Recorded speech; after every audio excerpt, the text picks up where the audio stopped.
सौदा के तो शेख खासे हम इंसान खुद पसंद भी हैं और ख़ुद गर्ज़ भी।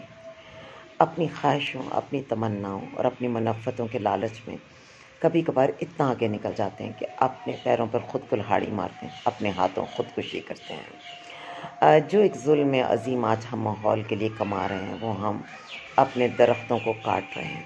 धड़ाधड़ जंगलों का सफाया हो रहा है और लैंड माफिया जो है वो ज़मीनों पर धड़ाधड़ कंक्रीट की इमारतें खड़ा कर रहा है। पाकिस्तान का एक इंतहाई ताकतवर इदारा जो है उसने अपने कारोबार और अपने बड़े बड़े ओहदेदारान को नवाजने के लिए इस मुल्क की ज़मीन का और ख़ास तौर पर ज़रई ज़मीन का सफाया करके रख दिया है। उन्होंने मुल्तान के कीमती आमों के बागात ख़त्म कर दिए हैं। यही सूरत हाल अगर रहेगी तो आने वाले कुछ अरसे में हमें गंदम चावल इससे 10 गुना महंगी मिलेगी।